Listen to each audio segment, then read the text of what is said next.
এই যে তেলের গাড়িগুলা, এগুলি দিনের বেলায় আসে, আর আমরা প্রাইভেট কার ড্রাইভারেরা ভোর 4টার থেকে 3টার থেকে সিরিয়াল দিয়ে রাখি।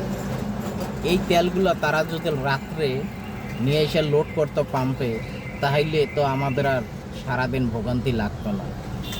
এইটা কি সরকার বোঝে না? তেলের পাম্পওয়ালাও কি বুঝতেছে না যে আমরা তেলটা রাত্রেবেলা তেলটা আমরা রাত্রেবেলা পাম্পে নিয়ে এসে রাখি, সকাল থেকে সারাদিন আমরা তেল দেব, তাহলে তো আর এত বড় সিরিয়াল হয় না। আপনি দেখেন মৎস্য ভবনে, সংসদ ভবনের ওখানে, তারপরে আপনার ফোকরাপুলে এত বড় লাইন, তারা ভোর 3টার থেকে সিরিয়াল দিছে। এই তেলের পাম্পওয়ালাগুলো যদি রাত্রেবেলা তেলটা লোড করতো, আমরা সকাল থেকে সারাদিন তেল নিতে পারতাম, এত জামের সৃষ্টি হইতো না, এত ভোগান্তি হইতো না, আমাদেরও কষ্ট হইতো না।